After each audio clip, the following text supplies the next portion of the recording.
Subscribe करा महानुभाव प्रतितीपंथ चॅनलला व बेल बटन अवश्य दाबा लेटेस्ट नोटिफिकेशन प्राप्त करण्यासाठी। दंडवत प्रणाम। जय श्री कृष्ण। लीळा चरित्राच्या आजच्या ज्ञान सत्रामध्ये आपण दोन चरित्र पाहणार आहोत, ज्यामध्ये पहिलं चरित्र आहे वचिष्ठ देवाची गुंफे अवस्थान। वचिष्ठ देवाच्या गुंफेमध्ये स्वामी अवस्थान करतात, म्हणजे राहायला लागतात। आणि नुसतं राहायला लागत नाहीत, तर इथे सुंदर अशी एक लीळा घडते। स्वामी नागदेवाचार्यांना शिक्षा पण करतात। काय शिक्षा पण करतात आणि नागदेवाचार्यांच्या ठिकाणी कोणता दोष होता त्या दोषाविषयी माहिती स्वामी आजच्या या चरित्रामध्ये देणार आहेत। स्वामींच्या ठिकाणी अनुसरण घेऊन भरपूर महिने झालेले आहेत, तरी पण असा कोणता दोष होता नागदेवाचार्यांच्या ठिकाणी की स्वामी त्या दोषाविषयी आज भटोबासांना बोलतात। तर अत्यंत असं महत्वपूर्ण चरित्र आहे आजचं, पण व्हिडिओ शेवटपर्यंत पहा तर तुम्हाला सर्व व्यवस्थित समजेल। दुसरं चरित्र आहे रामाई दर्शनकृत नारियेळ कथन। रामाईने एक फळ आणलं स्वामींच्या दर्शनाला, ते फळ ओळखायलाच तयार नव्हते भक्तजन। भक्तजनांना ते फळ ओळखूच येत नव्हतं की नेमकं फळ आहे तरी काय। तर त्या संदर्भामध्ये एक सुंदर अशी लीळा आहे। तर असे हे दोन चरित्र आपण आजच्या या ज्ञानसत्रामध्ये पाहणार आहोत। नेहमीच्याच प्रमाणे तुम्हाला आजच्या या ज्ञानसत्रातील दोन्हीही चरित्र नक्कीच आवडतील आणि त्यामुळे लगेचच्या व्हिडिओला लाईक करा आणि जास्तीत जास्त आपल्या वासनिक मंडळीपर्यंत हा व्हिडिओ शेअर करा, म्हणजे त्यांनाही या ज्ञानाचा लाभ होईल। कालच्या ज्ञानसत्रामध्ये मी तुम्हाला प्रश्न विचारला होता, स्वामींनी त्या पुजाऱ्यांना सर्व राशी परत का केल्या? बाईसा घेत होत्या सर्व राशी स्वामी समोरच्या, परंतु स्वामी म्हणतात बाईसांना, बाई ह्या राशी तुम्ही घेऊ नका, ह्या सर्व राशी पुजाऱ्यांच्या आहेत आणि पुजाऱ्यांना स्वामी त्या राशी देऊन टाकतात। हे असं का करतात स्वामी? कालच्या ज्ञानसत्रातील हा प्रश्न आहे। तर या प्रश्नाचं बरोबर उत्तर काय आहे ते सर्व आपण व्हिडिओच्या शेवटी पाहणारच आहोत। तर मग जास्त उशीर न करता चला तर आज काही नवीन ज्ञानार्जन करूया। दंडवत हो। मी ईश्वरदास महानुभाव सर्वांचं स्वागत करतो आपल्या महानुभाव प्रतितीपंथी या युट्यूब चॅनलमध्ये। आजच्या ज्ञानसत्रातील लीळा क्रमांक आहे लीळा चरित्र उत्तरार्ध, लीळा क्रमांक 308, वचिष्ठ देवाची गुंफे अवस्थान। कालच्या ज्ञानसत्रामध्ये आपण पाहिलं पहिरा संगमी येथे वचिष्ठ देवाच्या साधनेच्या ठिकाणी, अनुष्ठानाच्या ठिकाणी जाऊन स्वामी त्यांचा उपहार स्वीकार करतात। आणि आज आपण पाहणार आहोत की त्याच वचिष्ठ देवाच्या गुंफेमध्ये स्वामी राहायला लागतात।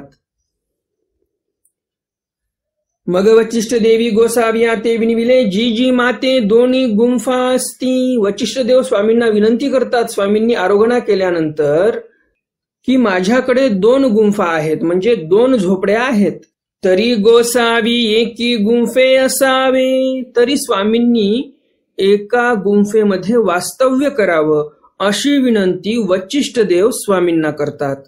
गोसावी विनवणी स्वीकारली, स्वामींनी विनंती स्वीकार केली। गोसावी गुंफेसी बीजे केले, स्वामी गुंफेमध्ये गेले। मग थोरली गुंफा गोसावियासी दीधली। थोरली म्हणजे जी मोठी गुंफा होती ती गुंफा त्या वचिष्ठ देवानी स्वामींना दिलेली आहे राहण्यासाठी।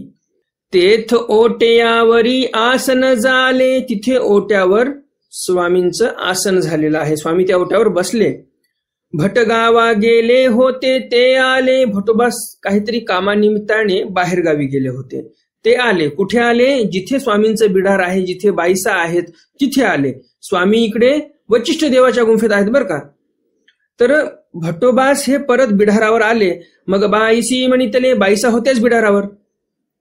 बाईसा म्हणतात, नागदेया बाबासी आरोगणे उशिरू झाला, बाबा आजुई बिजे न करीती, तरी जाय का पाहे। बाईसा म्हणतात नागदेवाचार्यांना, स्वामींची जेवणाची वेळ झालेली आहे, स्वामी अजून आलेले नाहीत, उशीर झालेला आहे बराच, तर जाऊन पाहून ये बरं स्वामी कुठे आहेत, काही नाही, त्यांना बोलावून घेऊन ये आरोगणेसाठी। मग भट्ट शोधित शोधित आले, भटोबास शोध घेत घेत घेत स्वामींचा आले। तो भट्ट मुगवणी अंगी लेईले असती, भटोबासांनी मुगवणी अंगी, म्हणजे मुगाचा रंग कसा असतो, पोपटी रंग असतो मुगाचा, तर त्या रंगाची अंगी भटोबासांनी प्रावरण केलेली होती, घातलेली होती. तव एकी बाई सडा घालतीये, तिची एक शिक्षिणी दारेसी बैसली असे. एक बाई त्या गुंफेसमोर सडा घालत होती आणि त्या बाईची शिकीन स्वामी ज्या गुंफेत बसलेले आहेत त्या गुंफेच्या दारापाशी बसलेली होती, उंबरवठ्यावर बसलेली होती. भटोबासी म्हणितले, भटोबास म्हणतात, आई येथ गोसावी बीजे केले असे की. भटोबास म्हणतात, आई इथे आमचे स्वामी आलेले आहेत का. तिया नोळखी ती, त्या बाया काय भटोबासांना ओळखत नाहीत. अंगी लेईले हाती, हाती काठी ऐसे देखिले, काही कोणी म्हणियारा. त्या बायांना असं वाटते, हा कोण व्यक्ती आहे बरं, हातामध्ये काठी आहे आणि चांगली अंगी प्रावरण केलेली आहे. हा कोण आहे नेमकं, काही कोणी राजकीय व्यक्ती तर नसेल हा. भटी म्हणितले, येथ गोसावी बीजे केले असे. पुन्हा भटोबास म्हणतात, आई इथे स्वामी आलेले आहेत का. नाही आले, ती बाई म्हणते, तुमचे गोसावी इकडे आले नाही. समोर येऊनी ओणवणी पाहो लागले, थोडस समोर येतात आणि गुंफेमध्ये पाहायला लागतात भटोबास. मग सर्वज्ञ म्हटले, वानरिया या गा हे येथ असे. मग स्वामी म्हणतात, वानरिया या, आम्ही इथेच आहोत. मग भट्ट आले, मग भटोबास आले. गोसाव्यासी दंडवते घातली, श्रीचरणा लागले, स्वामींच्या पाया पडले, दंडवत घातले भटोबासांनी. मग सर्वज्ञ म्हणितले, मग स्वामी म्हणतात, वानरेश आजची घडी धरुणी तुकित होते. स्वामी म्हणतात, वानरेश जे आहेत ते आजची घडी धरुणी तुकतीची होते. ते येथोनीची घडिले, ते येथोनीची घडिले म्हणजे आम्ही ज्यांना घडवलं. आजची घडी धरुणी म्हणजे काय, तर जेव्हापासून अनुसरले त्या घडीपासून तुकितची होते, म्हणजे त्यांच्या मनामध्ये संशय हा येतच होता. आणि हा दोष त्यांच्या ठिकाणी आहे की संशयी वृत्ती आहे त्यांची, भटोबासांची.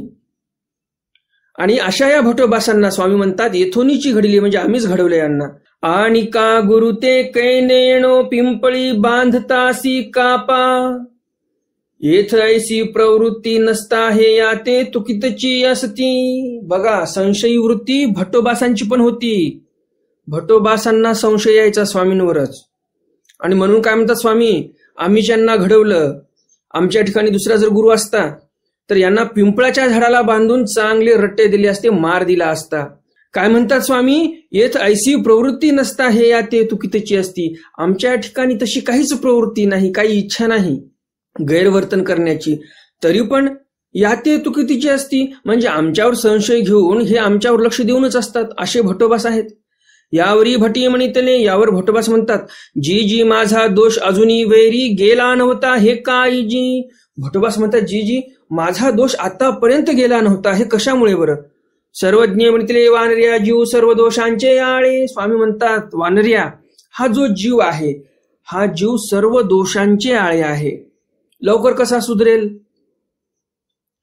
नागदेवाचार्यासारखे व्यक्ती स्वामींवर संशय घेतात, स्वामींवर जणू काही पाळत ठेवत आहेत अशी दृष्टी ठेवतात.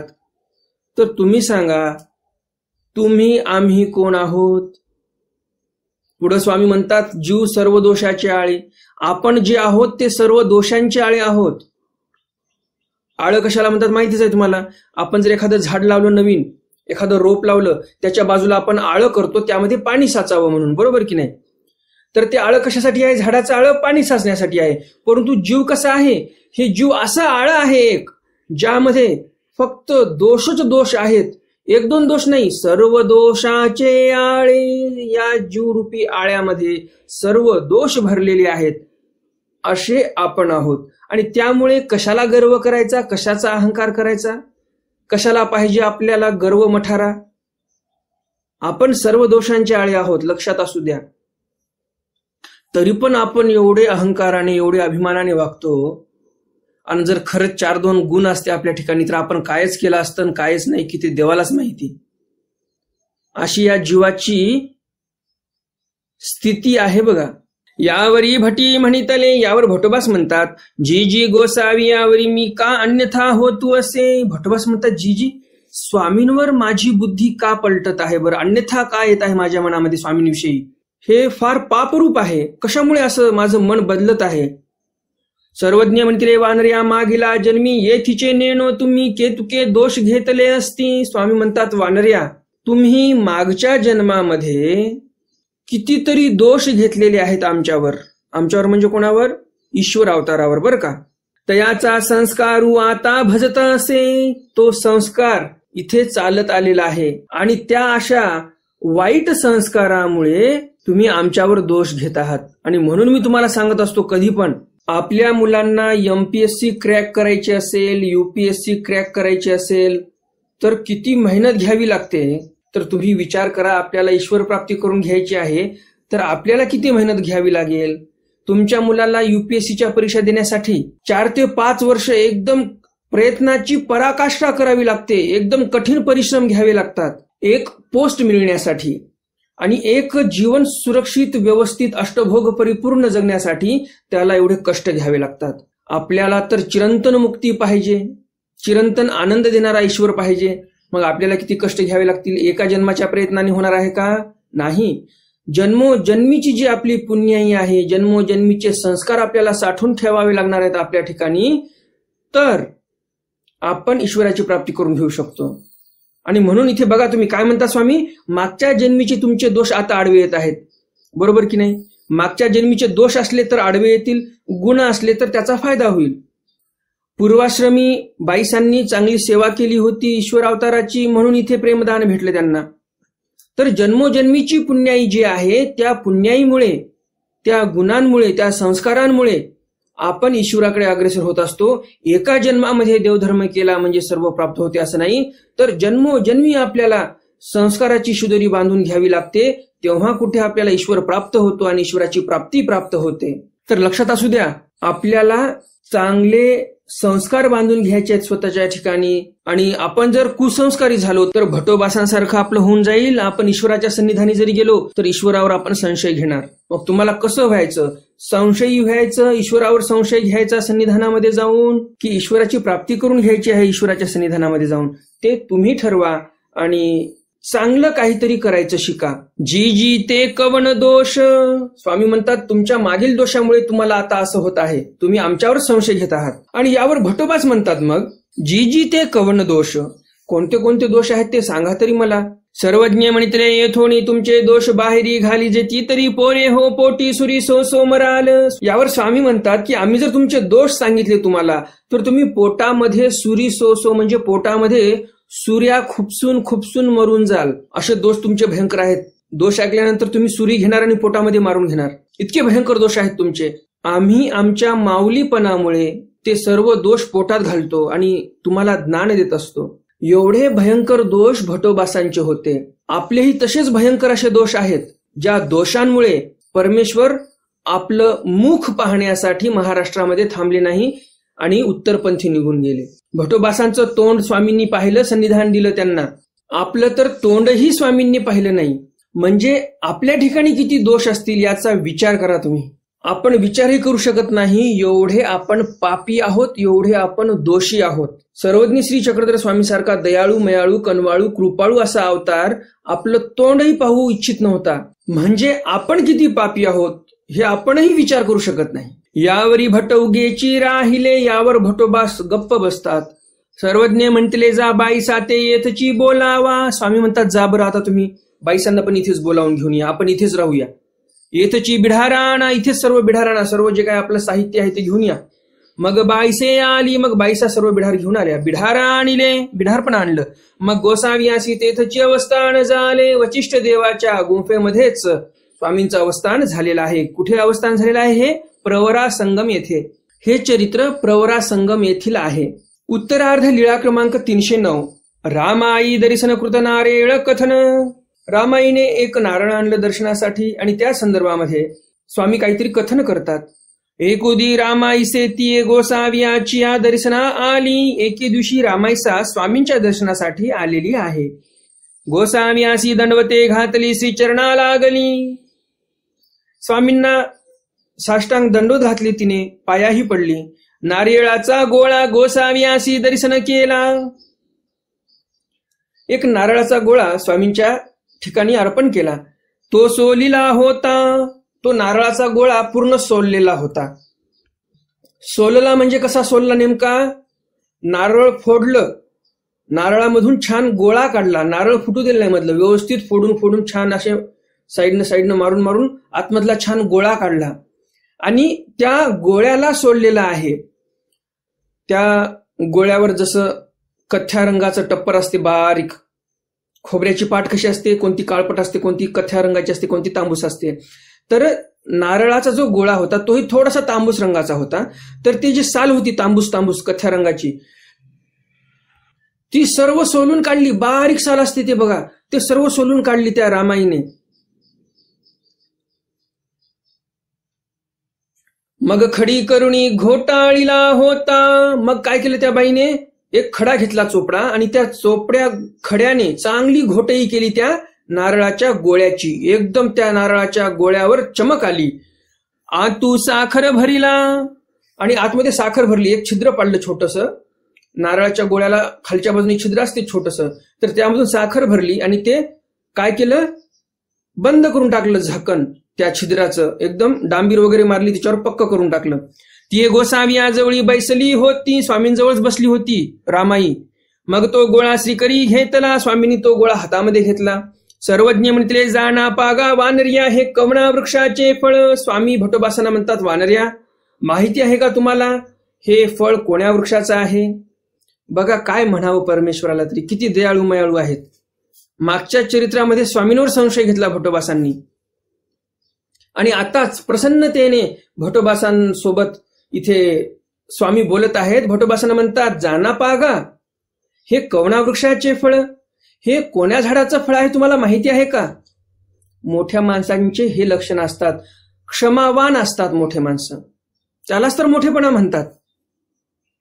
भटी हाती घेतला. भटोबासांनी हातामध्ये घेतला. पाहिला, हातामध्ये घेऊन पाहिला भटोबासांनी. जी जी नेणो एरू हाती घे पाहे, तो म्हणे नेणो एरू पाहे, तो म्हणे नेणो. मग भटोबासांच्या हातातून दुसऱ्या भक्ताने घेतला. तो पाहतो इकडून तिकडून, तो म्हणतो आम्हालाही माहिती नाही कोण्या झाडाचं फळ आहे. पुन्हा दुसरा भक्त घेतो, तो पाहतो इकडून तिकडून त्या गोळ्याला आणि पुन्हा तोही भक्त म्हणतो की माहिती नाही आम्हाला हे कोण्या झाडाचं फळ आहे. मग पाठकाने हातामध्ये फळ घेतलं. पाठकी हाती घेतला. पाठकाने हातामध्ये ते फळ घेतलं. होईल कवणा वृक्षाचे फळ. आणि काय म्हणतात पाठक? पाठक म्हणतात असेल कोण्यातरी एका झाडाचं फळ हे. सर्वज्ञ म्हणजे पाठा काई पाठा, पाठा म्हणजे अत्यंत सर्वज्ञ. मग स्वामी म्हणतात खरंच पाठा म्हणजे पाठा आहे, खूप हुशार. फळ आहे म्हटल्यानंतर साहजिकच आहे कोण्या ना कोण्या झाडाचंच असणार. तर हा पाठा काय वेगळं सांगत आहे का? पाठा तेच म्हणत आहे असेल कोण्यातरी झाडाचं फळ. आणि म्हणून स्वामी त्यांचा थोडासा उपहास करतात, थोडासा विनोद करतात त्यांच्यासोबत. पाठा काई पाठा, पाठा अत्यंत सर्वज्ञ. स्वामी म्हणतात पाठा काय पाठा आहे का? अहो आमचा पाठा म्हणजे अत्यंत सर्वज्ञ आहे, याला सर्व काही ज्ञात आहे, सर्वज्ञ आहे आमचा पाठा म्हणजे, असं स्वामी हसत हसत बोलतात. तरी काही कवणा वृक्षाचे फळ नव्हे. मग पाठक म्हणतात तुम्ही असा आमचा विनोद करत आहात, उपहास करत आहात आमचा, तर मग हे फळ काय कोणा झाडाचं नाही का? असं पाठक म्हणतात.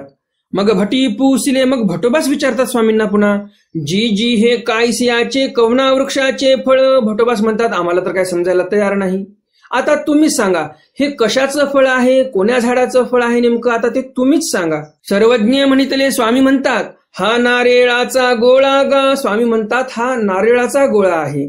जी जी तरी हा उजळू का. मग भटोबास म्हणतात जी जी हा जर नारळाचा गोळा आहे तर यावर एवढी चकाकी, एवढी चमक कशी काय आलेली आहे? उजळू का म्हणजे एवढा उजळलेला का आहे, याच्यावर एवढी चमक का आहे? सर्वज्ञ म्हणितले हा सोलीला खडी सारुणी घोंटाळीला. स्वामी म्हणतात याला चांगलं साळलेलं आहे, पांढरा शुभ्र तयार केला साळून, वरचं कातडं काढून टाकलं, तांबूस जे होतं ते साल जी होती तांबडी ते काढून टाकली आणि खडी सारुणी घोटाळीला एका खड्याने चांगलं घोटाळून काढलेलं आहे, चांगली चमक आणलेली आहे याच्यावर घोटून घोटून. म्हणून उजळू नितळू. आणि म्हणून स्वामी म्हणतात की हा नितळ आणि उजळ म्हणजे चमकदार असा दिसत आहे, एकदम चकाकत आहे हा नारळाचा गोळा. जी जी तरी हा जळू का. मग पुन्हा भटोबास म्हणतात जी जी नारळाचा गोळा असेल तर हा हलका राहिला असता, कारण आतमधून नारळाचा गोळा पोकळ असतो. परंतु हे फळ तर जड वाटत आहे. हे जड कशामुळे आहे? सर्वज्ञ म्हणितले हा साखरा भरिला असे. स्वामी म्हणतात याच्यामध्ये साखर भरलेली आहे. जी जी हा कैसेनी भरिला. भटोबास म्हणतात जी जी, नारळाचा गोळा एकदम गोल पॅक असतो, यामध्ये साखर कशी भरली? तरी काही याचे तोंड देखो ना. भटोबास म्हणतात याला कुठेतरी छिद्र पाडलं, त्याच्यामध्ये साखर भरली आणि ते तोंड बंद केलं तर ते तोंड ओळखू येते. ते तोंड काय ओळखू येत नाही, आम्हाला दिसत नाही, सर्व एकदम प्लेन दिसत आहे. तोंड का बरं ओळखू येत नाही आम्हाला? मग गोसावी श्रीकरीचे करंगुळीचे नखे करून ते डांबीर उघडिले. शेवटी स्वामींना वाटते भट्टोबासांना काय आमच्या बोलण्यावर भरोसा येत नाही, आणि म्हणून शेवटी स्वामी काय करतात, करंगळीच्या नखाने ते जे डांबीर लावली होती, ते जे झाकण, जे छिद्र पाडलेलं होतं, ते जे बंद केलं होतं, ते डांबीर उघडलं. बाईसा करवी पालमांडे आणविले. बाईसांना ताट आणायला लावलं. पालमांडे म्हणजे काय? ताट. पाली मांडियावरी साखर विचविली. त्या पालमांड्यामध्ये सर्व साखर काढली आणि मग भट्टोबासांना पण प्रचिती आली की खरंच याच्यामध्ये साखर होती. असं असते बघा, परमेश्वर म्हणत होते तरी पण भट्टोबास मान्य करत नव्हते. प्रश्नावर प्रश्न करत होते. आणि म्हणून आपलं जर कोणी ऐकत नसेल, त्याच्या मनामध्ये संशय येत असेल, तर दुःख करण्याची काही गरज नाही. त्यांना समजवण्याचा प्रयत्न करा. शब्दांमधून त्या व्यक्तीला पुढच्या समजत नसेल तर काहीतरी प्रॅक्टिकली करून दाखवा. जसं स्वामींनी इथे प्रॅक्टिकली करून दाखवलं. नारळाचा गोळा फोडून दाखवला, म्हणजे ते डांबीर लावलेली होती, ते जे छिद्र पाडून छिद्र बंद केलं होतं, ते छिद्र मोकळं केलं आणि साखर काढून दाखवली. त्यावेळेस भट्टोबासांचा भरोसा बसला. तर परमेश्वरावर पण आपण संशय घेतो. हे जीव कसे आहेत बघा. मागच्या चरित्रामध्ये भट्टोबासांनी स्वामींवर संशय घेतला. या चरित्रामध्ये प्रश्नावर प्रश्न करत आहेत भट्टोबास. म्हणजे जीव असा विचित्र प्राणी आहे हा, की हा कधी सुधारणार नाही. आणि आपले पक्षकार सांगतात हा जीव एवढा दोषी आहे, या जीवाच्या ठिकाणी एवढे दोष आहेत की कोणताही जीव असा झाला नाही या सृष्टीमध्ये की ज्या जीवाचे दोष परमेश्वराने पोटी सामावले नाही आणि तशीच प्राप्ती करून दिली. त्या जीवाच्या ठिकाणी खरंच दोष कमी होते, परमेश्वराला ते दोष पोटी सामावण्याची काही गरज पडली नाही आणि तशीच त्या जीवाला ईश्वर प्राप्ती करून दिली, असं कधी घडलेलं नाही. प्रत्येक जीवाला, कितीही उत्तम दर्जाचा जीव असेल, त्या प्रत्येक जीवाचे जे दोष आहेत ते परमेश्वराला पोटी सामावून घ्यावे लागलेले आहेत आणि नंतरच ईश्वर प्राप्ती करून द्यावी लागलेली आहे. आणि म्हणून पक्षकार म्हणतात उपसहने विन प्राप्ती आतीची ना. म्हणजे उपसहन केल्याशिवाय, दोष पोटी घातल्याशिवाय या जीवाला ईश्वर प्राप्ती होऊ शकत नाही. एवढे दोष असतात या जीवाच्या ठिकाणी. उपसहन केल्याशिवाय, क्षमा केल्याशिवाय, दोष पोटी घातल्याशिवाय या जीवाला प्राप्ती होऊ शकत नाही. एवढे भयंकर दोष या जीवाने स्वतःच्या ठिकाणी लावून घेतलेले आहेत. तर मग स्वतः परमेश्वराने, सर्वज्ञ श्री चक्रधर स्वामींनी इथे ते नारळाच्या गोळ्याची डांबिरी काढलेली आहे आणि साखर रिचवून दाखवली ताटामध्ये. मग स्वामी म्हणतात बाई सर्व भक्तजनांमध्ये हे प्रसाद वाटा. मग बाईसी वाटिले. बाईसांनी सर्व प्रसाद वाटला. गोसावी प्रसादू केला. मग अवघे आधी धला. स्वामींनी प्रसाद केला सर्वप्रथम आणि तो प्रसाद सर्वांना वाटलेला आहे बाईसांनी. तर अशा प्रकारे हे दोन चरित्र आपण आजच्या या ज्ञानसत्रामध्ये पाहिलेले आहेत. हे दोन्ही चरित्र तुम्हाला नक्कीच आवडले असतील आणि अजून जर तुम्ही या व्हिडिओला लाईक केलं नसेल तर लगेच या व्हिडिओला लाईक करा आणि जास्तीत जास्त आपल्या वासनिक मंडळीपर्यंत हा व्हिडिओ शेअर करा, म्हणजे त्यांनाही या ज्ञानाचा लाभ होईल. आजच्या ज्ञानसत्रातील प्रश्न आहे, या जीवाची गती कशी आहे? हा जीव कसा आहे? हा जीव कोण्या लायकीचा आहे? हे कमेंट बॉक्समध्ये कमेंट करा. हाच आजचा प्रश्न आहे. तर आता पाहूयात आपण कालच्या ज्ञानसत्रातील प्रश्न, त्याचं उत्तर. आणि कालच्या ज्ञानसत्रामध्ये मी तुम्हाला प्रश्न विचारला होता, स्वामींनी त्या पुजाऱ्यांना सर्व राशी परत का केल्या? त्या राशी बाईसांना का घेऊ दिल्या नाही स्वामींनी? या प्रश्नाचं उत्तर असं आहे, सोमवारी परवा निमित्ताने सर्व लोक आलेले होते. स्वामींनी वेदशक्तीने सर्व लोकांना स्वतःकडे वेधून घेतलं होतं, आकर्षून घेतलं होतं आणि म्हणून सर्व लोक शिदा आटा स्वामींसमोर आणून ठेवू लागले. वास्तविक पाहता तो शिदा आटा देवतेसाठी आणला होता. तो शिदा आटा पुजाऱ्यांना भेटणार होता. परंतु स्वामींनी ते लीळा केली. सर्व शिदा आटा स्वामींकडे आला आणि पुजाऱ्यांचं पोट कशाला उपाशी ठेवावं आपण? त्यांना कशाला दुःखी करावं? कारण पुजारी असे जवळून उभे राहिले होते थोड्याशा अंतरावर. येवलेसे तोंड केलेले आहे असं चरित्रामध्ये आलेलं आहे, शब्द आलेला आहे की येवलेसे ऐसे तोंड करुणी मदळासा धरुणी उभे राहिले असती, असं आलेलं आहे. साजावर एका ते पुजारी एवढूसं तोंड करून उभे राहिले होते. तर त्यांच्या मनातील दुःख जाणलं स्वामींनी आणि ते सर्व शिदा आटा त्यांना परत केलेला आहे. बाईसांना घेऊ दिला नाही. बाईसा तर समोर आल्या होत्या घेण्यासाठी, परंतु स्वामी म्हणतात, बाई हा शिदाआठा पुजाऱ्यांना देऊन टाका, हा शिदाआठा आपला नाही. असं म्हटल्या सर्व पुजारी तुटून पडतात आणि तो शिदाआठा घेऊन जातात. तर असे परमेश्वर हे नीतिमंत असतात, मोठे माणसं नीतिमंत असतात. आणि हा आदर्श आपण घेतला पाहिजे. आपणही नीती नियमानं वागलो पाहिजे. नैतिक मूल्याची जी जोपासना आहे ती आपण केली पाहिजे. नाहीतर घाण करायची आपण आणि ओरडायचं सरकारच्या नावाने. सरकार पॉश असे रेल्वे स्टेशन बांधते, पॉश बसस्टँड बांधते, पॉश असे रुग्णालय बांधते आणि तिथे आपलेच लोक जाऊन गुटखा, तंबाखू, खर्रा, मटेरियल हे खाऊन पिचकाऱ्या मारतात. तुम्ही सांगा, खरंच आपल्या घरामध्ये जर एवढं पॉश वातावरण असतं, आपण आपल्या घरात पिचकाऱ्या मारल्या असत्या का अशा? जे काही आपले दर्शक आहेत, जे कोणी तंबाखू खाणारे असतील, गुटखा खाणारे असतील, खर्रा मटेरियल खाणारे असतील, जे काही व्यसनी असतील, त्यांना सर्वांना करबद्ध प्रार्थना आहे, ही संपत्ती आपलीच आहे, आपल्या पैशांनी तयार केलेली ही सगळी संपत्ती आहे. मग रेल्वे स्टेशन असेल, बस स्टँड असेल, हे जे काही सार्वजनिक मालमत्ता असते, सार्वजनिक संपत्ती असते, ती तुमच्या आमच्या टॅक्स मधूनच तयार केलेली असते. टॅक्स मधून जे काही पैसा सरकारला मिळतो त्यामधून हे सर्व तयार केलेलं असते. हे रुग्णालय पॉश बांधलेले असतात, सरकारी रुग्णालय, परंतु आपण त्याला घाण करतो. तर आपल्या संपत्तीचं नुकसान आपण करत आहोत. ही एवढी जागरूकता ठेवा, एवढं भान ठेवा, अशी तुम्हाला सर्वांना करबद्ध प्रार्थना आहे. कुठेतरी आपल्याला सुरुवात करावी लागणार आहे. आपल्या एकट्याच्या वागण्याने खरंच देश सुधारणार आहे का, अशी वृत्ती ठेवू नका. आपल्याला जेवढं करता येते तेवढं आपण केलं पाहिजे. जपानचे लोक कुत्रं जरी फिरवायला नेलं, त्यांनी जे काही लोक घरी कुत्रे पाळतात, सकाळी सकाळी फिरायला नेतात त्यांना जे काही कुत्र्यांना बाहेर घाण करायची असेल ते करतात. संडास वगैरे कुत्र्यांची बाहेरच करतात कुत्रे. तर ते कुत्रे बाहेर रस्त्यावर संडास करू नये म्हणून जे जापानी लोक आहेत ते स्वतःसोबत कॅरी बॅग आणतात. कुत्रं संडास करायला लागलं तर कॅरी बॅग ठेवतात आणि त्या कॅरी बॅगमध्ये त्या कुत्र्याने संडास केली की ते कॅरी बॅग गाठ मारून एका डस्टबिनमध्ये टाकतात. जागोजागी डस्टबिन ठेवलेले असतात. म्हणून तर जपानने एवढी तरक्की केलेली आहे, एवढी प्रगती केलेली आहे. त्या जपानवर 2 अणुबॉम्ब पडलेले आहेत. जगाच्या पाठीवर एकमेव जपान असा देश आहे ज्यावर अणुबॉम्बचा प्रयोग करण्यात आला. तरी पण आज जपान एवढं पॉश आहे कारण लोक चांगले सुसंस्कारी आहेत, सुशील आहेत, सदाचारी आहेत. आणि आपण काय म्हणतो, नाही विदेश एवढा पॉश आहे, अमेरिका एवढी पॉश आहे, मलेशिया, सिंगापूर, जपान एवढे देश पॉश आहेत, भारत म्हणजे काहीच नाही त्याच्या पुढं. कशामुळे काहीच नाही? तुमच्या आमच्यामुळेच काहीच नाही. भारत देश आपणच घाण करतो. आपण आपलं कुत्रं सोडलं की पॉश रस्त्यावर कुत्रं फिरते, तिथेच घाण करते, आपल्याला काहीच वाटत नाही. कुत्रे तर सोडून द्यावं, मी सुरुवातीला बोललो, आपणच लोक थुकतो. सर्व लाल लाल पिचकाऱ्या बस स्टँडला, काय त्या एवढी मोठी 50 लाखाची बस सरकारने आपल्यासाठी घेतलेली आहे, खरेदी केलेली आहे, त्या बसमध्ये पण अशा साईडला पिचकाऱ्या मारलेल्या असतात, बसावं वाटत नाही. मग आता हे सर्व घाण करणारे अमेरिकेतून लोक आलेत का? जपानचे लोक येऊन इथे घाण करत आहेत का? आपणच करत आहोत ना. आपणच आपला देश घाण करायचा, आपलीच संपत्ती आपण घाण करायची आणि मग आपण सरकारला बोलायचं. तुमचं काय कर्तव्य नाही का? जे ते उठते सुटते आणि म्हणते मला संविधानाने हा अधिकार दिलेला आहे, जे ते उठते सुटते म्हणते मला संविधानाने अधिकार दिलेला आहे. जो तो व्यक्ती अधिकाराच्याच गोष्टी करायला लागला तर कर्तव्य कोणी निभवायचे?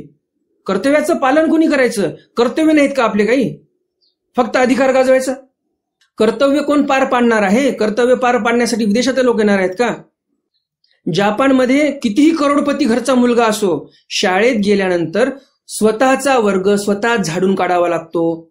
पोर्च असेल तर तो पण पाणी टाकून साफ करावा लागतो, पुसून घ्यावा लागतो. एवढंच नाही, शौचालय पण अरबपती खरबपती घरचा मुलगा असेल तरी पण त्याला शौचालय पण साफ करायला लावतात. आपल्या घरच्या सारखे आळणी लाड नसतात मुलांची त्या देशांमध्ये. आणि म्हणून त्या लेकरांना स्वच्छतेचं महत्व कळते आणि स्वतःचं घर, स्वतःची खोली स्वच्छ ठेवतात ते. जपानी मुलगा घरी आला तर कधीच असा एक बूट एकीकडे फेकला, एक सॉक्स एकीकडे फेकला, टाय एका खोलीमध्ये टाकून दिली, शर्ट एका खोलीमध्ये टाकून दिला, असं कधीच करत नाही. हे सदाचार शाळेमध्ये शिकवले जातात. खरबपती घरचा मुलगा असला तरी त्याला शौचालय साफ करायला लावतात. आळणी लाड करत नाहीत. आपले लोक आळणी लाड करतात आणि आपली मुलं आपण वाया घालवतो त्या आळणी लाडांमुळे. तर बघा काय घेता येते, काय तुमच्या दिनचर्येमध्ये बदल आणता येते, काय मुलांच्या दिनचर्येमध्ये तुम्हाला बदल आणता येईल, हे लक्षात असू द्या. आणि आपल्या मुलांमध्ये हे इम्प्लिमेंट करा, स्वतःच्या घरामध्ये इम्प्लिमेंट करा, स्वतःमध्ये इम्प्लिमेंट करा. ह्या गोष्टी इम्प्लिमेंट म्हणजे आचरणात आणा, एक्झिक्यूट करा असं म्हणायचे मला. तर भेटूया उद्याच्या ज्ञानसत्रामध्ये सर्वज्ञ श्री चक्रधर स्वामींच्या काही नवीन चरित्रासह, ज्यामध्ये रामाई पाठवणी प्रसंगे धर्मार्थी स्वीकारू, गळनिंबा वस्ती भूतानंदा निनादे ग्रहो दवडणे, दुसरा गळनिंबा मढी वस्ती कोळेश्वरी अवस्थान असे 2-3 चरित्र उद्याच्या ज्ञानसत्रामध्ये आपण पाहणार आहोत. तर मग भेटूया उद्याच्या ज्ञानसत्रामध्ये सर्वज्ञ श्री चक्रधर स्वामींच्या काही नवीन चरित्रासह. तोपर्यंत दंडवत प्रणाम. जय श्रीकृष्ण. दंड